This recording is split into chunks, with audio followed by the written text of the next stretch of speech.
Well, hi there and welcome to this point in the course. We're just past the halfway point, actually, and we're still continuing to examine ways in which you might use technology in order to support effective instructional efforts. And so this week, you actually only have one project, and the project relates to a very important kind of collection of instructional strategies called scaffolds. And so you have one project, and then I have an informational page that actually loops back to something that you were asked to accomplish a couple of weeks ago, and that has to do with instructional contexts.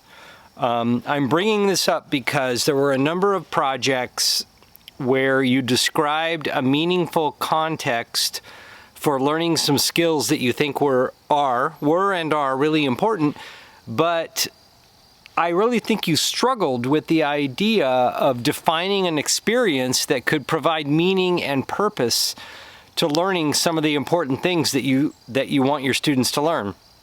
And so I have an informational page that revisits instructional contexts, and I provide you with an example that involves the learning of a particular math outcome. And I hope you read through it carefully and understand what it is I'm trying to communicate, which is really simple. And what I'm trying to communicate is that learning contexts are things that you define as an educator that provide meaning and purpose for your students learning the important things you want them to learn.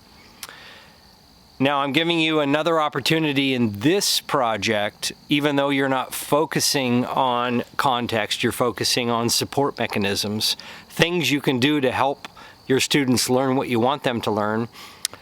And, but I'm asking you to do it within an experience where you do define a learning context that is meaningful. And I'm using I'm taking this opportunity right now. I'm outside on an absolutely amazing fall day to kind of set the stage for this week's for the next 2 weeks assignment. And the stage that I'm trying to set, at least in this setting, is fall and actually Thanksgiving. So I know that fall, when in the life of a kid, there are a couple of things that happen in the fall that are really, really important. One, obviously, Halloween. Just, it has become one of the most important holidays in the life of any kid. I think it was really important for me too, and I absolutely loved it. But it just seems to get bigger and bigger and bigger and more important. And I really appreciate that, because I know that most kids probably don't consider Halloween as an opportunity to sort of look death in the face and consider it in a in more of a lighthearted way. The fact that we're all going to die, and I don't mean to come down. I don't mean to all of a sudden bring this down to heavy, but the reality is we are all going to die. Hopefully not today, at least for me. But it's kind of nice to realize that we all have a shared experience, all of us humans, and that's death. And I think taking a day out to not only sort of look it in the face and laugh at it, but also collect as much candy as you can, that's perfect. That's like the best of humanity. But actually, I'm not talking about that fall experience. I'm using this as an opportunity to bring up Thanksgiving. And I've always loved the holiday of Thanksgiving, always. I love the idea of a holiday that focuses on food and family and gathering together. I was raised in a house where we didn't really eat around the table very often. So to have a day where I knew that we were going to be eating a large meal together as a family and around the table, I just really look forward to that. Now, when I first got married way back when, I I'll never forget one of the very first years I was married, my wife and I decided to host Thanksgiving for her parents and my parents.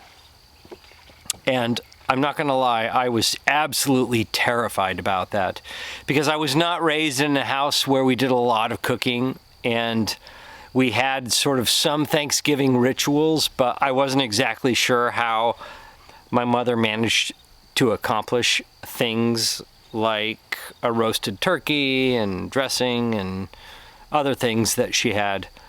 My wife, on the other hand, grew up in a house where home-cooked meals were the norm and eating around the table was the norm.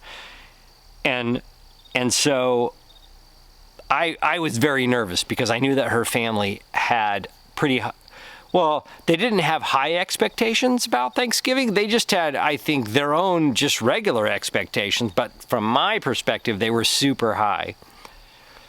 And as I had gathered all the stuff that I had planned to cook and a general menu of what we were going to do, something happened that at first, on Thanksgiving Day, that was at first terrifying, but it actually turned out to be one of the best things, honestly, that ever happened to me. And that is, so we were planning on dinner at, in the mid-afternoon, maybe a 2 to 3 o'clock Thanksgiving dinner. And again, it was going to be my parents and my wife's parents, and I think a few other relatives thrown in for the mix. So it was the morning, and I knew that I had collected the stuff I needed to kind of get started. And all of a sudden, ding dong, ring at the doorbell, and it was my wife's mother, my mother-in-law. And she was so casual and nonchalant, and she just walked in and said, "Oh, I brought a few things over early to help you, get ready to prepare." And I don't even remember what they were. But I do know, in looking back, that she wasn't there just to deliver like a bean salad or something. She was there just to kind of keep an eye on things and see what I was up to and honestly help.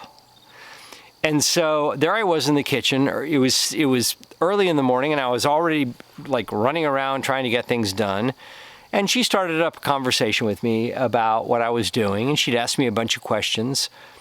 And slowly over the next few hours, she guided me into making sure that I did certain things right. I have no idea why I was going to sprinkle some flour in with the turkey when I wrapped it up to put it in the oven.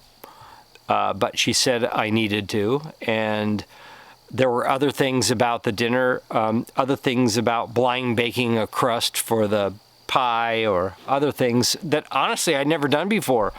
And I was following recipes, but to have somebody who could give me some feedback over certain things I was doing, as well as provide me with some specific procedures for other things that I needed to sort of fill in the blank about.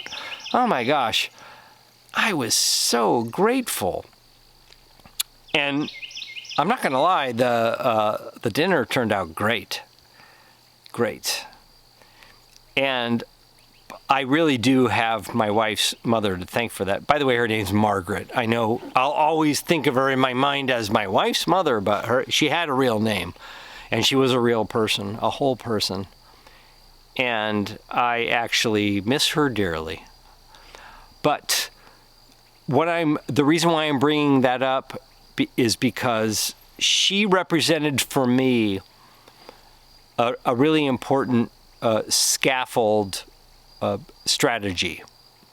And that is something in the learning environment, because I was definitely learning. I was learning how to prepare a Thanksgiving meal. One of the first, well, not one of the first, the first time I'd ever done that. And she was there to provide me with support when she could recognize that I was doing certain things like completely wrong. And she was super casual about it, very cool. And I even to this day, even though it's decades later, I still carry with me some of the little things she helped me with and helped me learn how to do during that thing. Little knife skill things, some issues related to gravy preparation, very important. How to do mashed potatoes, which, by the way, I'm not going to lie, up to that point, the only mashed potatoes I'd ever made in my life were from a box. Like, I had potato flakes in a box because I honestly thought that's where mashed potatoes came from. I didn't know that you could take a potato, like a real potato that came from the ground and wasn't processed in any way, and you could treat it and do something to it and cook it or boil it or whatever, and then and then mash it. Hence the whole mashed potato concept. New to me at the time, and it turned out amazing. So I'm very grateful to her, but more importantly, for this project, you're being asked to identify, predict, and define support mechanisms that you think should belong in a learning environment if you're trying to get your students to be able to accomplish some rather complex things. And by accomplish, I mean apply a set of skills that are required to end up creating something of value. And in the process, learning some fundamental skills that have, where you're learning them in an environment that has purpose and meaning. And I'll end with this, because I do think cooking is one of the most important and kind of profound learning environments that you can have and that you can immerse students in when you're asking them to learn and apply a certain set of skills. Skills related to math, like fundamental math, amounts of things, which really constitutes a good chunk of math in that we should and could and would apply in the real world, manipulating amounts of things.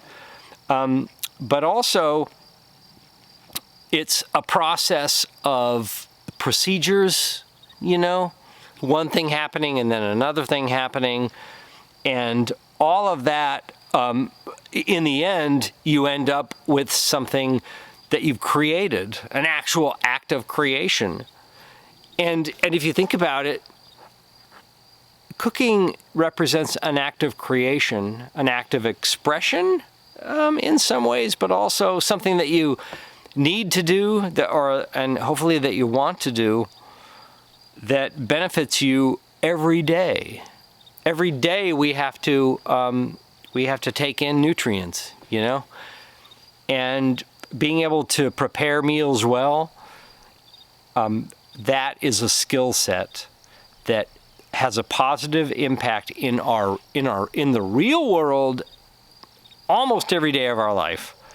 So that's an amazing context. And I would say that in some ways, in many ways, it's an act of creation. So it would be a creation-oriented context. So when you look at the chart for this week's assignment and you look at that, I'm asking you to revisit the idea of context. And how can you define and describe a learning experience that is contextualized? That is, it exists within an environment that provides meaning and purpose to learning the things you want students to learn. That's what I'm talking about. And like I said, I think that cooking is just absolutely one of the best. It's such a intimate, personal, and important thing that all of us have to face and address every day of our life. What a great context. So I'm asking you to revisit that, and then to look at scaffolds, and to look at the literature that I provided, the notes that I provided on scaffolding, and that is little support mechanisms that you as a good teacher should have in place if you want your students to learn and apply some important things within a contextualized environment. What should you create that's going to help them accomplish the goals in that environment. And there's the literature suggests that there are a certain type and a certain collection of scaffolds or support that can help students, be successful.